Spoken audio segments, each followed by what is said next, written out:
जब तक आप इस बात को नहीं जानोगे, तब तक आप अपनी ताकत को नहीं पहचानोगे। जब तक आप अपनी ताकत को नहीं पहचानोगे, तब तक आप अपनी हिस्सेदारी को लेने के लिए नहीं खड़े हो सकते। इसलिए आपको इतिहास जानना बहुत जरूरी। मैं चाहता तो ये सभा यहाँ नहीं, ये एसपी साहब के दफ्तर के बाहर होती, उनको एहसास हो जाता मुकाबला किससे। अब एक और बहुत बहुत धन्यवाद बहुजन समाज में जन्मे सभी संतों, गुरुओं, महापुरुषों को नमन करते हुए आज छतरपुर की ऐतिहासिक धरती, यहां उपस्थित Bhim army, Azad Samaj party, OBC महासभा और मेरे परिवार के जितने भी लोग आए हैं, चाहे वो नौजवान साथी हो, बुजुर्ग हो, भाई हो, बहनें हो, माएं हो, उन सबका बहुत बहुत धन्यवाद, आभार। मैं जानता हूं जगह कम है, तुम्हारी संख्या ज्यादा है, लेकिन संभालो खुद को। बैठ जाओ, तुम्हारे पीछे वालों को दिक्कत होती है, तुम बैठ जाओगे तो हमारे पीछे वाले भाई को हिम्मत मिल जाएगी। जो आगे खड़े हैं उनसे कह रहा हूं, बैठ जाओ। सम्मानित साथियों, अपनी बात को शुरुआत करने से पहले मैं भाई आरडी प्रजापति जी को कहना चाहता हूं, यहां आओ, मेरे पास खड़े हो गए मेरे भाई।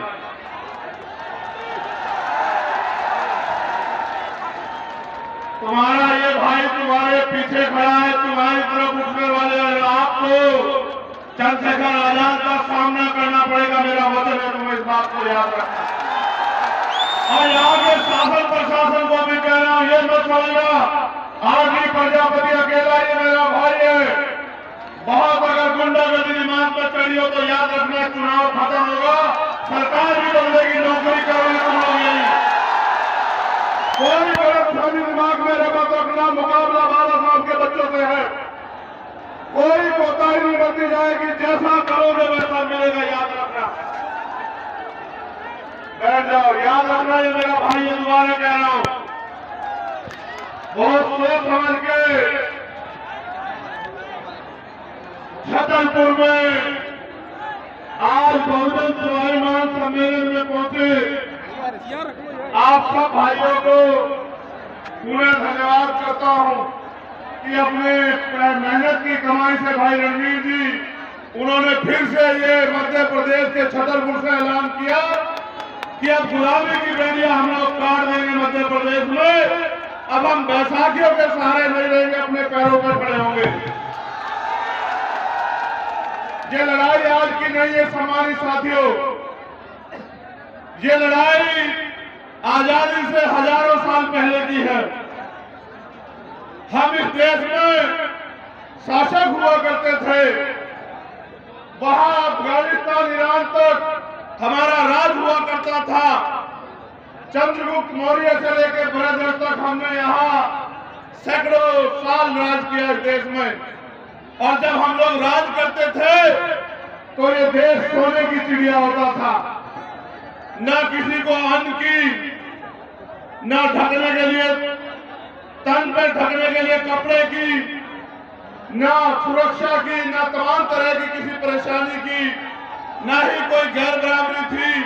सब लोग मिलजुल के राज करते थे, सब लोग मिलजुल के रहते थे। ऐसा राज हमारे महापुरुषों ने इस देश में रखा।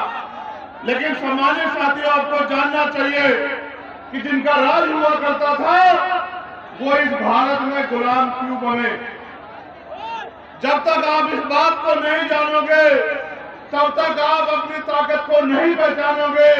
जब तक आप अपनी ताकत को नहीं पहचानोगे, तब तक आप अपनी हिस्सेदारी को लेने के लिए नहीं खड़े हो सकते। इसलिए आपको इतिहास जानना बहुत जरूरी। मैंने आपसे अपील की थी कि आप बैठ जाओ, बहनें बैठी हैं वहां, इससे समझौता नहीं कर पाऊंगा बहनों के सम्मान से।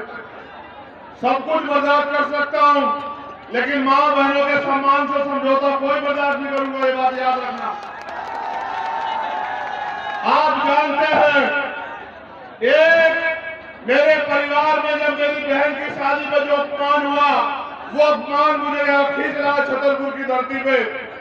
मैं उस पर भी बात रखूंगा, लेकिन पहले इतिहास में आपसे बात कर लूं। मैं आदेशित करके आपसे कह रहा हूं कि यहाँ बहनों के पास वाले लोग बिल्कुल ना खड़े हो, चाहे उनको कोई भी मुसीबत का सामना करना पड़े। आप महापुरुषों का खून हो, अपनी ताकत को पहचानो, मेरी बात पे गौर करो। आजादी से पहले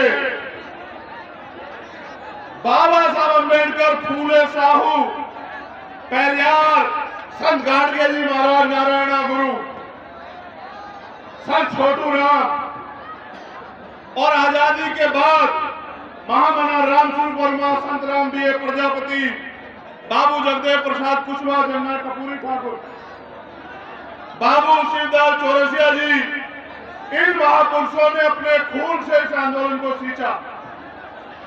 क्यों सींचा, ये भी आपको जानना चाहिए।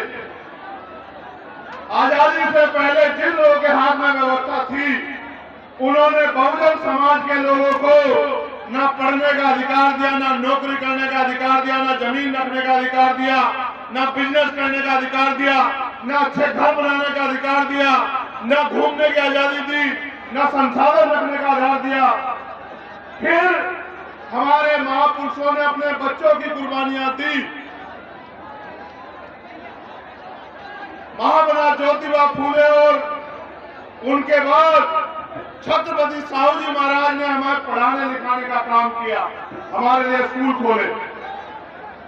फिर बाबा साहब अम्बेडकर ने पहले मिशनरी स्कूलों में, फिर उसके बाद जो यहाँ के स्कूल थे उनमें पिछली दरवाजे में बैठ के अपनी पढ़ाई पूरी की। फिर पढ़ाई करने के लिए विदेश गए और विदेश से पढ़ के आके आपके हक अधिकारों के लिए लड़े। अगर 4-6 लोग डिस्टर्ब कर रहे हैं तो खींच के बिठा दो। तुम्हारी जिम्मेदारी है कि रक्षा सुरक्षा करना सीखो, वरना ये पाखंडी तुम्हें खत्म कर देंगे, तुम्हारा वजूद खत्म कर देंगे। खींच के बिठाओ। तुम ताकतवर कौन हो, अपनी ताकत को पहचानो। कब तक मांगते रहोगे, कब तक उम्मीद करोगे तुम लोग? ये जो बीच में लोग खड़े, बिठाओ, जोर लगा के बिठाओ इन लोगों को। ये आपको और मेरी बात के बीच में डिस्टर्ब कर रहे हैं। इनको कोई अधिकार नहीं इन लाखों लोगों को परेशान करने का। इनको जोर लगा के बिठाओ, एक टांग पर बिठा रहेंगे। एक वॉलंटियर तुम लोग हटो, तुम्हारे बस का नहीं, तुम इधर रहो। ये तो समाज करेगा अपना काम, तुम हटाओ लाठियां।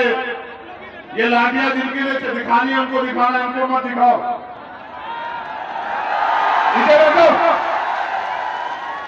जोर लगा के बिठाओ मेरे नौजवान साथियों, खींच के बिठाओ, खींच के बिठाओ।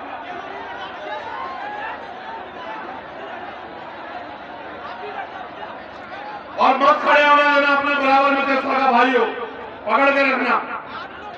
कैसे रखोगे पकड़ के? सीख जाओगे धीरे धीरे सारी चीजें। चलो गौर करो मेरी बात पे, बोलो नहीं अभी आवाज। चलो अच्छा, बहुत अच्छा। मैं इन तीनों बहनों का धन्यवाद देता हूं, बहुत बहुत धन्यवाद मेरी बहनों। देखो, महिला दुनिया में सबसे ताकतवर होती है। महिला 9 महीने अपने पेट में रख के बच्चे को जन्म देती है और खूब गीले सूखे में रहती है।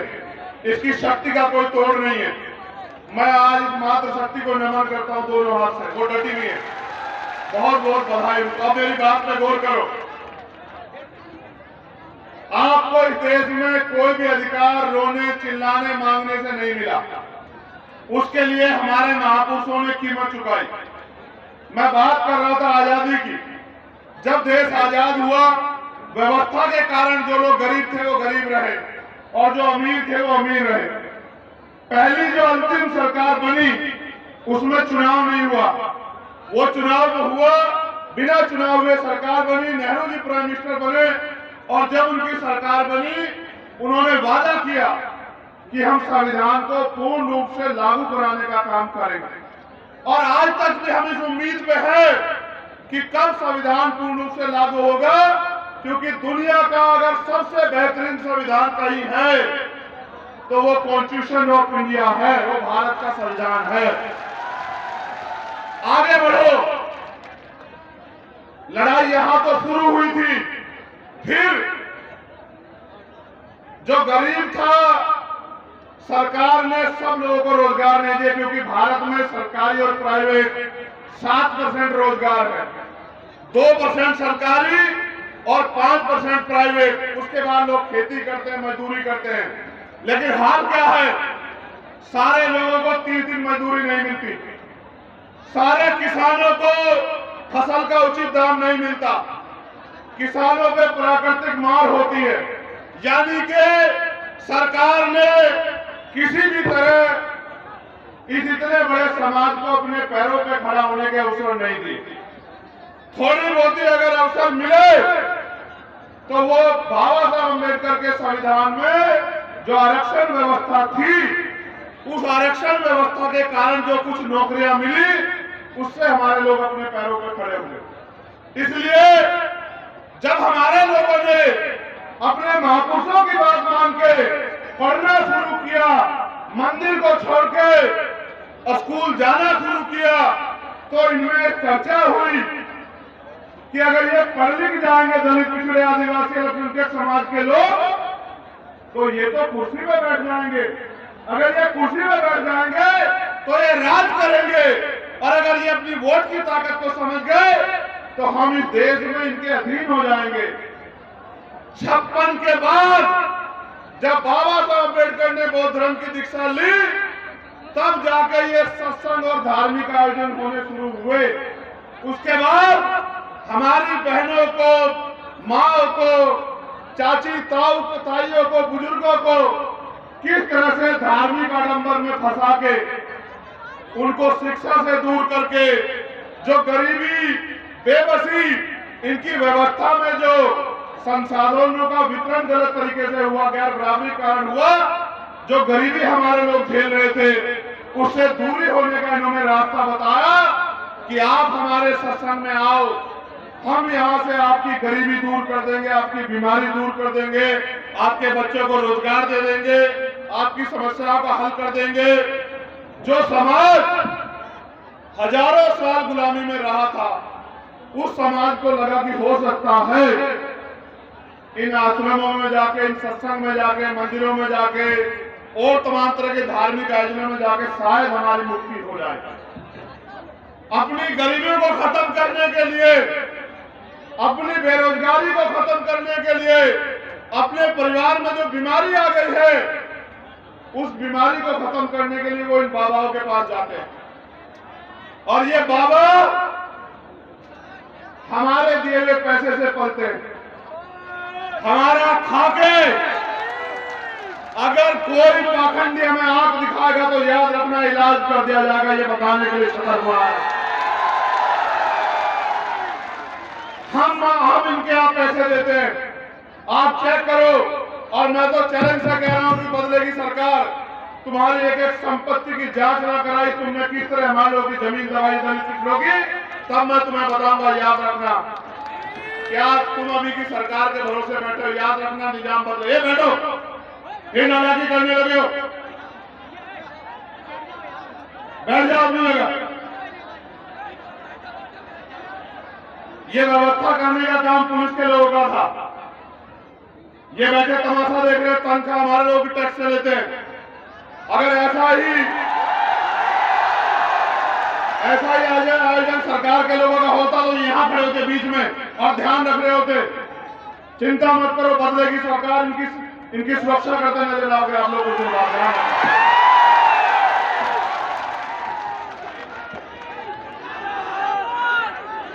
एक मिनट से बोले, तुम्हारे आसपास एक 10 साल का बच्चा होगा, उसका नाम है प्रिंस।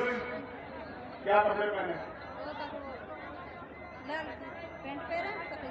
सफेद शर्ट और लाल पैंट। अगर तुम्हारे पास कोई 10 साल का बच्चा आसपास हो तो उसको मंच पे ले आओ। उसकी माँ आ गई है, हमको परेशान है।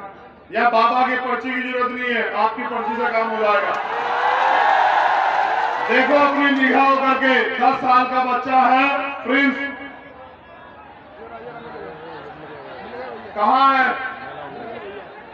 ले आओ, ले आओ। अरे हमारा पर्चा, तुम चिंता मत करो, बैठ जाओ, आ जाएगा, आ जाएगा, बैठ जाओ। बैठो, जरा बात सुनो।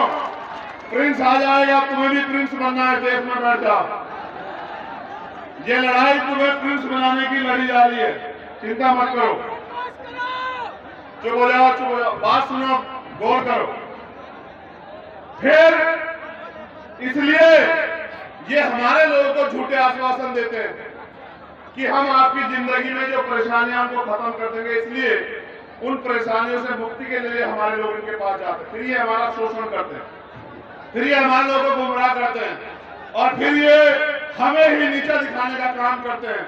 अब मैं आपसे कुछ और बात कर लूं, मैं इन पे आऊंगा, आपको धाम धूम पे आऊंगा, ये बात का काम है। पहले काम की बात सुनो। हमने एक आयोजन, मैं आया था 12 फरवरी के बाद उज्जैन में, जब भाई किशन लाल जी के परिवार से मिलने के लिए। मैंने आपको मध्य प्रदेश का एक सच बताया। सच क्या था कि आज भी आजादी के 75 सालों के बाद लोगों के पास पक्के मकान नहीं है। मैंने बताया था ना आपको, हम लोग उसका डेटा भी तैयार कर रहे हैं। अगर आदमी कुत्ता भी पालता है तो उसके रहने की व्यवस्था करता है नहीं करता, बताओ? अगर गाय पालता है तो उसके रहने की व्यवस्था करता है नहीं करता, बताओ? अगर बकरी पालता है तो उसके रहने की व्यवस्था करता है नहीं करता, बताओ? पानी देना है। ये सरकारें आपको कुत्ता बिल्ली गाय बकरी से भी ज्यादा कमजोर मानती है।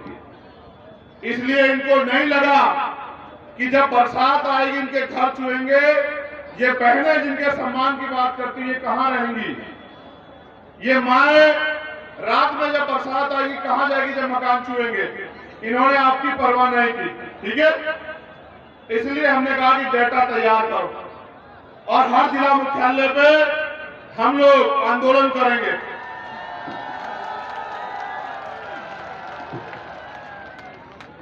और अगर फिर भी सरकार नहीं मानी तो हम मुख्यमंत्री का घेराव करेंगे भोपाल जाके,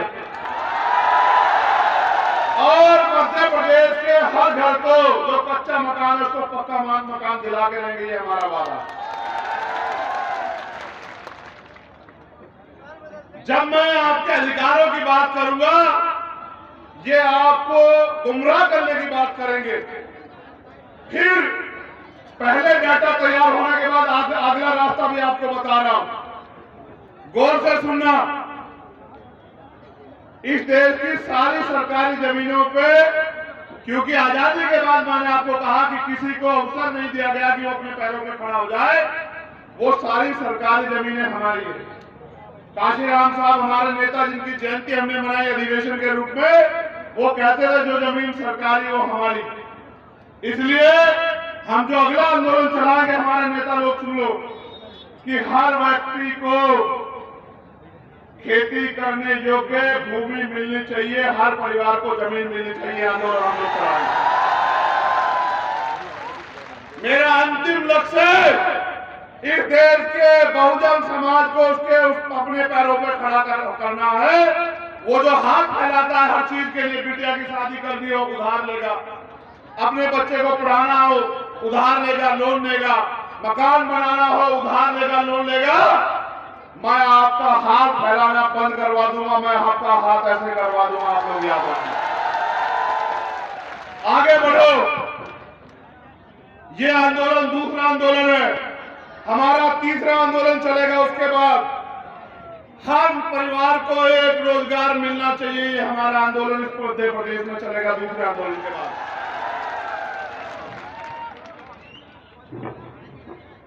उसके लिए भी हम लोग इसी तरह से सरकार को मजबूर करेंगे। फिर आगे बढ़ो। अगर ये सरकार नहीं देगी तो मैं आपसे कहना चाहता हूं, मेरे बहुजन समाज के लोगों, आप पे दो रास्ते हैं।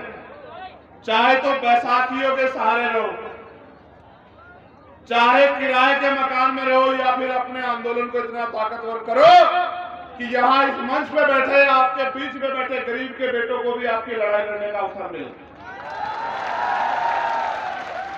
और जिस दिन आपने इस बात को समझ लिया कि जिन्होंने 75 साल में आपको जानवर से ज्यादा कुछ नहीं माना, उनका साथ छोड़ के आपको अपने आंदोलन को, अपने संगठन को, अपनी पार्टी को मजबूत करना है। मैं उस दिन कहता हूं कि आपकी तरफ आंख उठाने वाला मध्य प्रदेश में कोई माइकालाल पैदा नहीं होगा। मेरा वादा आपको। क्या दोबारा किसी सेना ने कहा कि हम आंदोलन करेंगे आपके अधिकार के खिलाफ? एक बार आपने ताकत दिखाई, एक बार में सबको पता लगा कि इनको मत छेड़ना। एक बार आपने ताकत दिखाई दी 2 अप्रैल को। मैं इस मध्य प्रदेश की भूमि को नमन करता हूं। ये क्रांतिकारियों की भूमि है, इतिहास गवाह है। बुंदेलखंड हो, ग्वालियर हो, मुरैना हो, डबरा हो, आप लोगों ने 2 अप्रैल का आंदोलन भी अपने खून से सींचने का काम किया। आपका कोई तोड़ नहीं है मेरे बहुजन समाज के लोगों। मैं आपसे ये कहने आया हूं, आप ये बताओ पूरी ईमानदारी से, जब ही आपके अधिकारों के खिलाफ आंदोलन इस प्रदेश में हुआ, क्या कोई नेता आपके पक्ष में बोला? अपने सच्चे मन से हाथ उठा के बताओ, बोला या नहीं बोला? नहीं बोला ना। यानी कि अगर आपके अधिकार छीन भी जाएंगे तो नेताओं को फर्क नहीं पड़ता ना। पहली बात, जब अब मेरे परिवार का यह अपमान हुआ इसी छतरपुर की धरती पे, और एक गुंडा मेरे परिवार को अपमानित करता है, डराने का काम करता है, आप बताओ कोई नेता बोला आपके पक्ष में जब तक बीमार भी नहीं खड़ी हुई? यानी कि जिन्हें आपके मान सम्मान से भी मतलब नहीं, जिन्हें आपके वजूद से भी मतलब नहीं, आपको उनको ताकत देनी भी बंद करनी पड़ेगी मेरे बहुजन समाज के लोगों, वरना वो आपसे ताकत लेंगे। देखो, गौर करो मेरी बात पे, आप जिसको वोट दोगे वो ताकतवर होगा, ठीक है?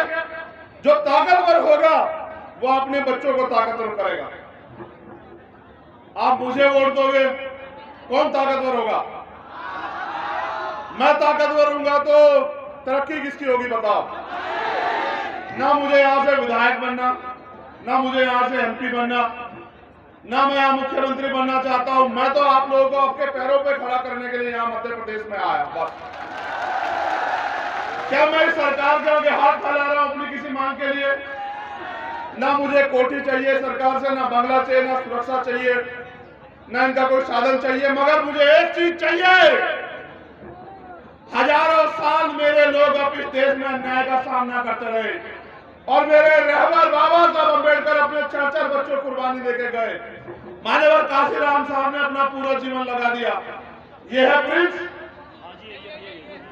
प्रिंस को एक एक करके आगे भेजते जाओ, बहुत बहुत, और बैठे रहो। देखो, पता लगाना किसके पर्चे में ज्यादा दम है।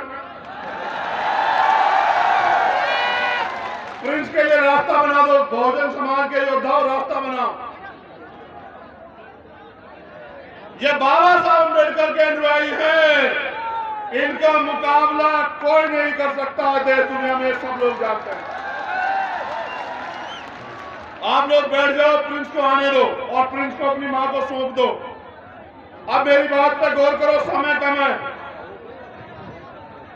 आप आज आए हो, यहां जाना चाहिए था उस गुंडे को जेल, लेकिन सरकार ने जेल नहीं भेजा। जब मैंने घोषणा कर दी, पहले मैंने भाई सुनील बैरसिया जी को भेजा और आरडी प्रजापति जी को। मैंने इनसे कहा भाई जाओ, ओबीसी महासभा के लोगों से कहा भाई जाओ और जाके देखो कि क्या है सही मामला। प्रिंस को भेजो, जल्दी अंदर भेजो, भेज दो, भेज दो, बहुत अच्छे। ऊपर भेज लो, यहां से ऊपर ले लो। अब आप बैठ जाओ भाई, बैठ जाओ, समय कम है मेरे पास। उनकी मां को सौंप दो, बस चुप हो जाओ। उसका दिमाग खराब हो गया था, उसे लगा कि, सुन लो पहले, कि हम ही सबसे बड़े ताकतवर हैं। उसे लगना भी चाहिए, गलतफहमी किसी को भी हो सकती है। हमारे यहां तो कहते हैं कुत्ता पालो, बिल्ली पालो, बकरी पालो, लेकिन गलतफहमी मत पालो। तो उसे गलतफहमी हुई कि वो शराब के नशे में गया और कट्टा पिस्टल जो भी हो वो लहराते हुए उसने हमारे लोगों को अपमानित किया, हमारे परिवार को बेइज्जत किया, हमारे लोगों को गालियां दी, हमारी बहन की शादी को डिस्टर्ब किया, उनको धमकाया। हमारे लोगों ने आगे बढ़ के जब मुकाबला किया तो मुकदमा दर्ज हुआ।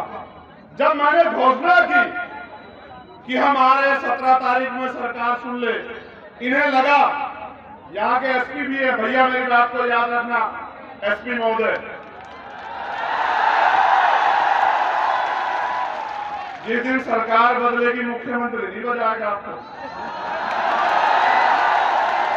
कानून के डंडे में बहुत ताकत है, कभी हमारी कभी तुम्हारी, याद रखना। मेरे लोग भी तुम्हारी इस चोट का जवाब वोट से देंगे, याद रखना। गौर करो, गौर करो मेरे नौजवान सिपाहियों, मेरे योद्धाओं। उनको पता था कि जब चंद्रशेखर आकर लड़ेगा तो वो कहेगा 360 में पर्चा दर्ज क्यों नहीं किया।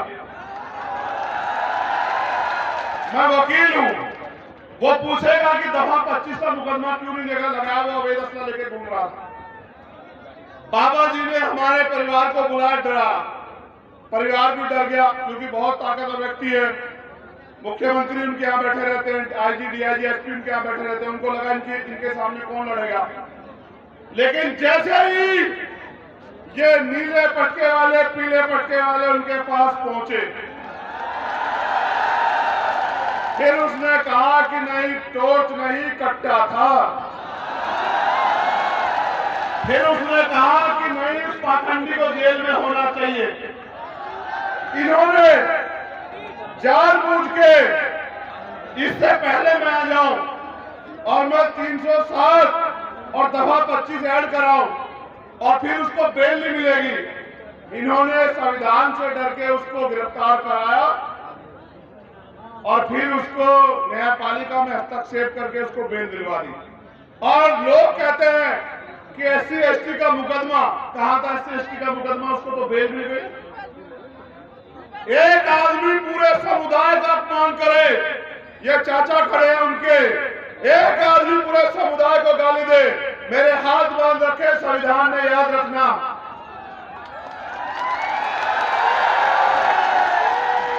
अगर संविधान को न मानता तो तुम्हें बताता कि अपमान कैसे किया जाता है, याद रखना मेरी बात को।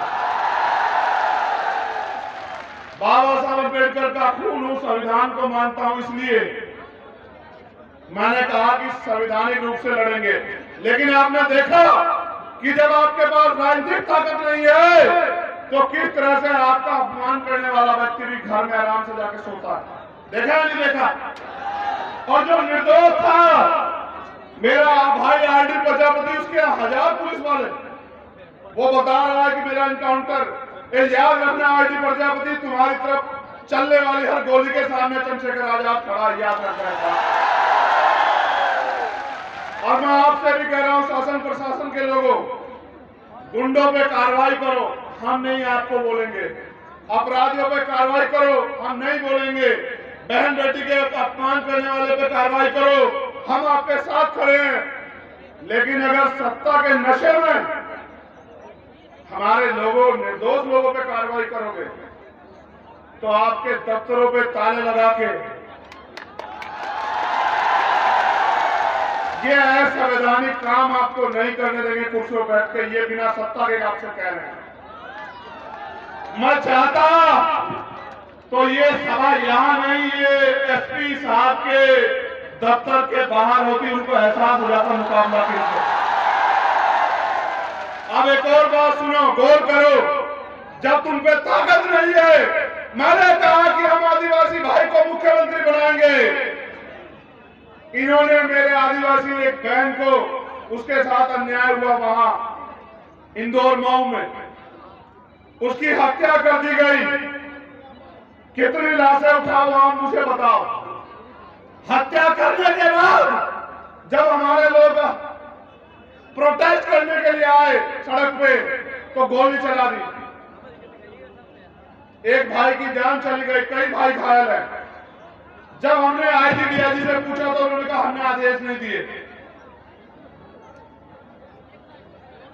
यहाँ प्रोटेस्ट तो सारी जाति धर्म के लोग करते हैं, गोलियां हमारे सीने पे क्यों? इसका जवाब इस सरकार को देना पड़ेगा। आदिवासियों की हत्या हम लोग नहीं होने देंगे, सरकार को जवाब देना। आपने देखा कि सत्ता के संरक्षण में किस तरह गुंडे खुलेआम घूमते हैं और किस तरह हमारे निर्दोष लोगों पे गोलियां चलाई जाती है। मैं आपसे पूछना चाहता हूं, क्या आप मध्य प्रदेश में गुलाम हैं?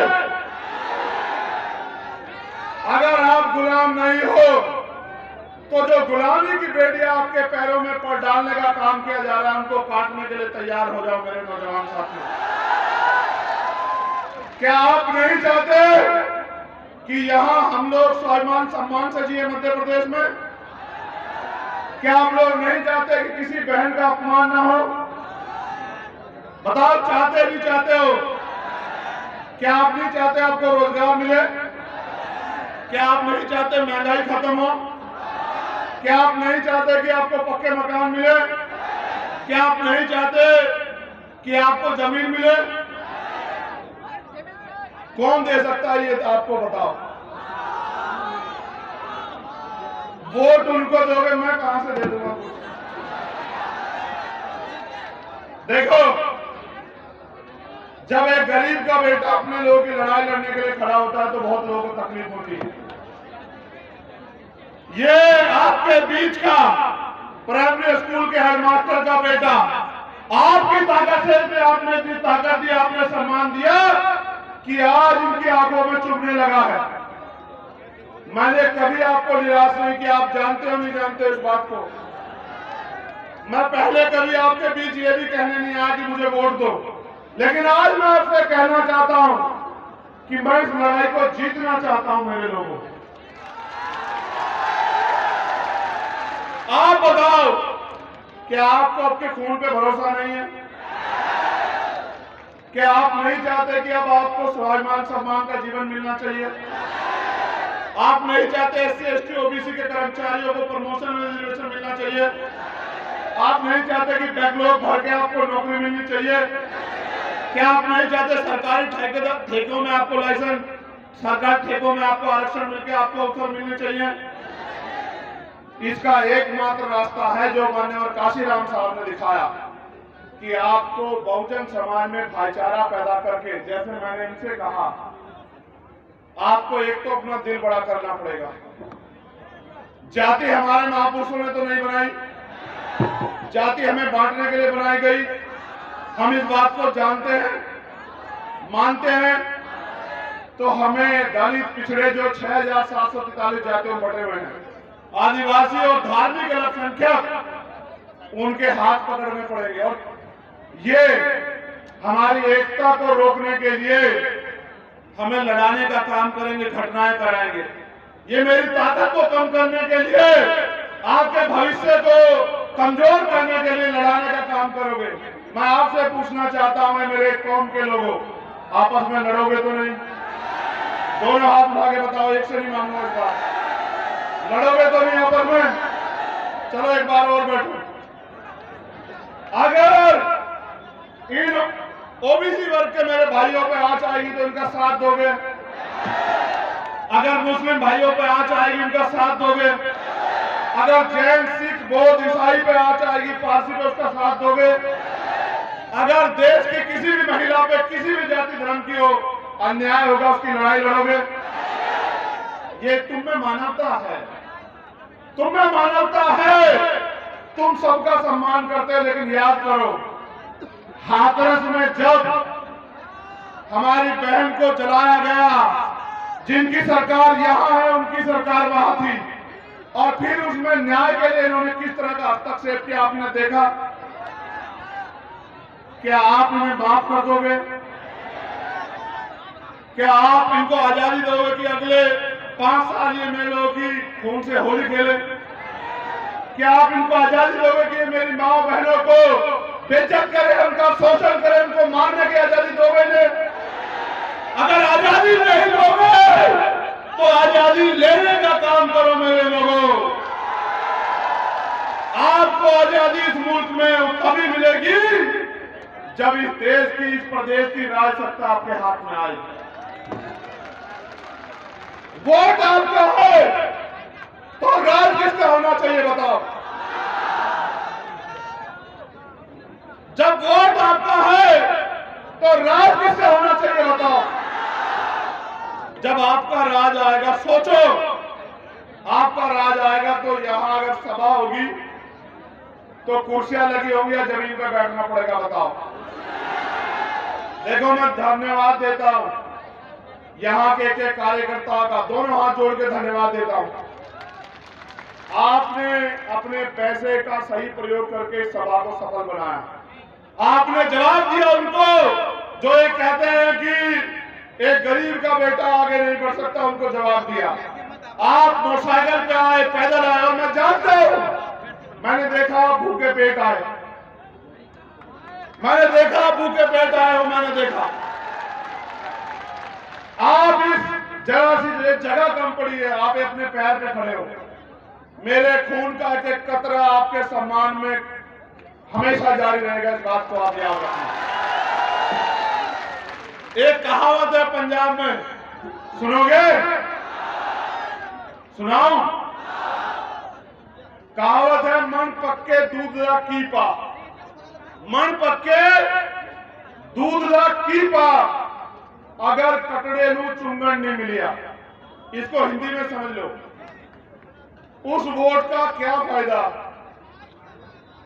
पहले उसको समझा दो। मन पक्कम दूध यानी के इतने सारे दूध का क्या मतलब, क्या फायदा अगर कटड़े को, भैंस के बच्चे को चूमने को ना मिले, उसका पेट ना भरे। इस आपकी वोट का क्या फायदा होगा अगर आपकी सरकार, आपकी सत्ता ना आए? आप बताओ। वोट आपकी सरकार उनकी ये नहीं चलने दो मेरे लोगों, वो आपकी बदन से खाल खींच लेंगे। वो ये क्या करेंगे बताओ? वो कल आएंगे आपके मकानों पे कागज लेके कि खाली करो, खाली करो, ये जमीन सरकार की है, बुलडोजर चलेगा। उनका बुलडोजर को भी जवाब देंगे, लेकिन आप पे मौका आ गया, आप यहां आए हो तो यहां से प्रण लेके जाना मेरे साथियों कि इस बार किसी भी कीमत पे हम अपने भाईचारे को टूटने नहीं देंगे और अपने भाई को यहां से छतरपुर की धरती से ताकत देके भेजोगे। ये वादा करना पड़ेगा। क्या तो मुझे कहो कि कोई और परीक्षा बाकी है चंद्रशेखर आजाद, वो परीक्षा दो। क्या तो मुझसे परीक्षा लो या फिर मेरा साथ दो। मेरा साथ दोगे तो आजादी मिलेगी, अवसर मिलेंगे, स्वाभिमान सम्मान का जीवन मिलेगा, मालिक बनोगे। और मेरा साथ नहीं दोगे तो रोज अखबार पढ़ोगे तो यही मिलेगा, रोज खून के आंसू रोगे। निकलो गांव में, मीटिंग करो, जाओ, मेरी बहनों को, माओ को बताओ कि अब उनके बच्चे, उनका खून मैदान में है, अभी उनके सम्मान के साथ समझौता नहीं होने देंगे।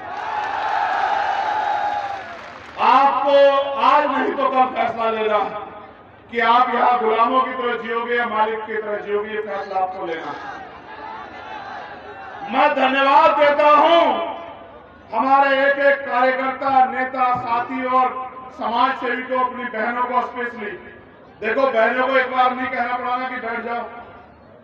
ये है मातृशक्ति का बल, उसका धैर्य, उसका समर्पण। इन मातृशक्ति को आपको जाके समझाना पड़ेगा कि अंधविश्वास, पाखंडवाद से बाहर निकल के बाबा साहब अम्बेडकर की मूवमेंट की तरफ चलो, फूले साहू की मूवमेंट की तरफ चलो। अगर बनना है तो बनो मां अवंतिका बाई लोधी, बनना है तो बनो मां झलकारी बाई, बनना है तो बनो मां पन्ना भाई, बनना है तो बनो मां रमाबाई, बनना है तो बनो मां सावित्रीबाई, बनना है तो बनो मां फातिमा शेख, और अगर बनना है तो बनो फूलन देवी।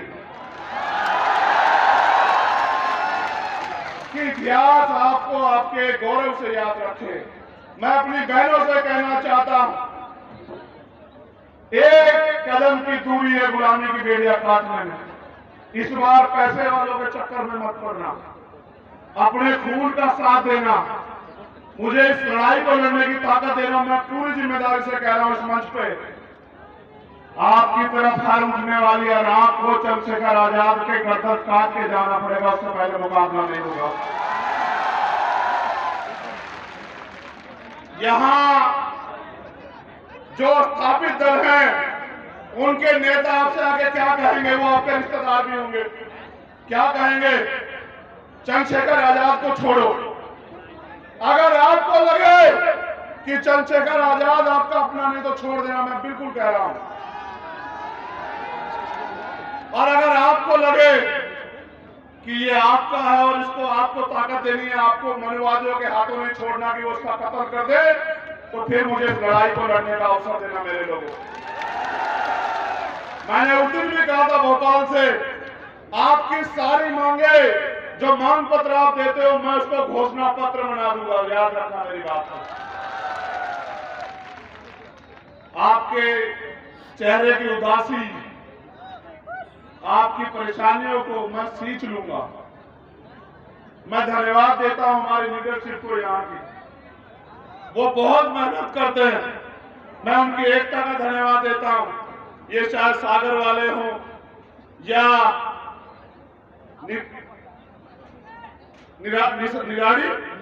निवाड़ी वाले हों, या ये इंदौर, मुरैना, भोपाल वाले हों, ग्वालियर वाले हों, छतरपुर वाले हों, विदिशा वाले हों, पूरे मध्य प्रदेश के लोगों को कह रहा हूं, मैंने भी अगर सबसे ज्यादा प्यार और विश्वास कहीं पाया तो मध्य प्रदेश में पाया। इस प्यार और विश्वास को ऐसे मुट्ठी तान के राजनीतिक शक्ति में बदल दो मेरे लोगों। फिर देखना कि बाबा साहब अम्बेडकर का सपना क्यों पूरा नहीं होता इस देश में, माननीय काशीराम साहब का सपना क्यों पूरा नहीं होता इस देश में। आओ हाथ पकड़ लो एक दूसरे के, ऐसे हाथ पकड़ लो एक दूसरे के, खड़े हो जाओ अपनी जगहों पे, हो जाओ खड़े, ऐसे खड़े हो जाओ हाथ पकड़ के और वादा करो कि हमारी एकता को कोई नहीं तोड़ सकता। आवाज दो,